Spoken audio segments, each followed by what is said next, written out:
पहिला चेंडू असेल, 6 चेंडूचा खेळ असेल. यावेळेस पहिल्या चेंडूवरती खातं खोललं जातील का? तिकडे मात्र ग्राउंड शॉट मारले चेंडू, एक धाव तर सहज केली जाते. तिकडे मात्र 1 बाउंड सीमारेषा पार जाईल का? 2 धावा तर सहज रीतीने पूर्ण केल्यात, ते मात्र विकेट जाण्यास होईल का?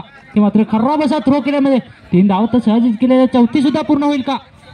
ते मात्र 4 धावा पहिल्या चेंडूवरती, खराब असे क्षेत्ररक्षण, खराब थ्रो, आणि मला वाटतं 5वी सुद्धा धाव होईल का?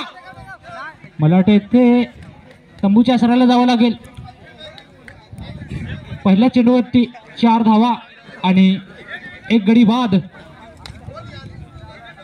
खानेपाडा संघाची. बघूया त्यांची जागा भरून घेण्यासाठी जात आहेत XYZ खानेपाडा संघाकडनं जर्सी नंबर 10. बघूया ट्रॅकला असतील XYZ. बघूया पहिल्या चेंडूवरती 4 धावा खर्च केले जात आहेत तुषार मेरे यांच्या गोलंदाजीवर. बघूया संध्याकाळचं क्षेत्र असेल, वातावरण दमट असेल मित्रांनो. यावेळेस तिकडे मात्र खोदून काढलेला चेंडू, एकदा तर सहज केली जाते.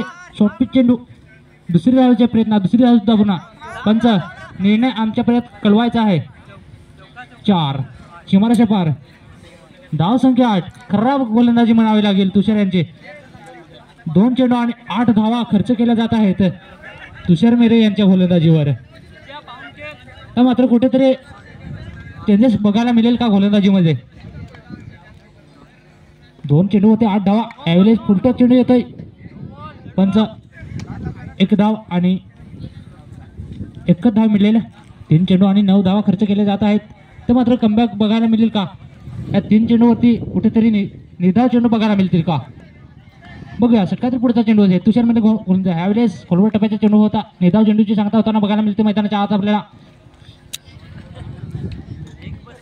तसेच नालशेत वर्सेस यंगस्टार दोन्ही संघाचे कर्णधार कॉमेंटर बॉक्सचा संपर्क साधावा, वेळ लगामा होता मित्रांनो, मंडळाला सहकार्य करायचं आहे. यावेळेस सुद्धा त्या दिशेला टोला चेंडू, सीमारेषा पार षटकार, खराब गोलंदाजी मैदानाच्या आत आपल्याला बघायला मिळेल तुषार मेरे यांच्या माध्यमातून. आता मात्र लगभग धावा झालेल्या आहेत, त्या स्कोरर आम्हाला दर्शवत आहेत 15 धावा लगभग. अजून सुद्धा काय चेंडू शिल्लक. यावेळेस डॉट चेंडू होतोय, 1 षटकच्या मध्यंतर संघाची धाव संख्या झालेली आहे ती 15. 16 धावेची आवश्यकता. यंग स्टार्स मैदानाच्या आत आपण टाकला तर उमेश. यावेळेस मोठा फटका मारण्याच्या नादात एकदा तर तिकडे साईज अर्धी केली जाते. मला वाटतं विकेटच्या चान्स, मला वाटतं ते डायरेक्ट हिट केले असते तर तंबूच्या अस्त्राला परतावं लागलं असतं, परंतु ते मात्र काय डायरेक्ट हिट केली नाही. बघा एकदा तर खातं खोललं जातं, एकदा महिने. आता मात्र 5 चेंडू आणि 15 धावा. कारण काय पाहिलं तर कठीण पण नाही आहे, कारण मोठा फटका आला तर ते मात्र खानेपाडा ह्या संघावरती प्रेशर बनू शकते. आता मात्र स्ट्राईकला असतील शिवराम पाचलकर.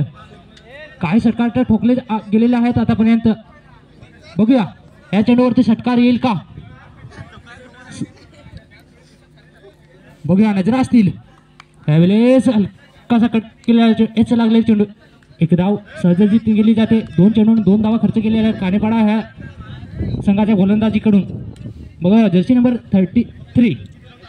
बघूया जबरदस्त अचूक पद्धतीने टप्पा मैदानाच्या आत आपण बघू शकता आहेत. बघूया षटकातील पुढचा चेंडू असेल तर परंतु जितक्या धावा पाहिजे तितके आले नाही. यावेळेस शॉर्ट पिच चेंडू होता, परंतु ते काय कमबॅक चेंडूची काय संपर्क झाला ना, त्याच्यामुळे ते बाईकच्या रुपयाने 1 धाव मात्र मिळेल. बघूया 3 चेंडूवर 3 धावा खर्च केलेल्या आहेत. आता मात्र धाव मात्र लगभग पाहिजे तो 2 मोठे फटके आले तर आता मात्र मंडळ संघ जिंकू शकतो. बघूया 3 चेंडू आणि 13 धावेची आवश्यकता असेल का? त्यावेळेस 1 धाव तर सहजित केली जाते. तिकडे मात्र तैनात क्षेत्ररक्षक 1 धाव तर सहजित केली जाते. दुसरी धाव सुद्धा पूर्ण. मला वाटतं इथं परतावं लागेल. बॅक टू दगावटला. तर मात्र 2 चेंडू आणि 12 धावेची आवश्यकता. कारण मित्रांनो कितीही वाईट प्रसंग आला ना तरी मित्रांनो कधी हार मानू नका, कारण क्रिकेट आहे. क्रिकेटमध्ये काय होऊ शकतं मित्रांनो, अतिनीतीचा खेळ मानला जातो. बघूया उमेश मेरे यांच्यामध्ये क्षमता आहे षटकार मारण्याची. बघूया ह्या चेंडूवरती षटकार जाईल का? त्यावेळेस ते मात्र जबरदस्त क्षेत्ररक्षण मनोज गवार यांच्या माध्यमातून बघायला मिळते. तर मात्र खानेपाडा हा संघ जिंकण्याच्या आशयात बघायला मिळतोय. बघूया स्ट्राईकला येतील जान निमला.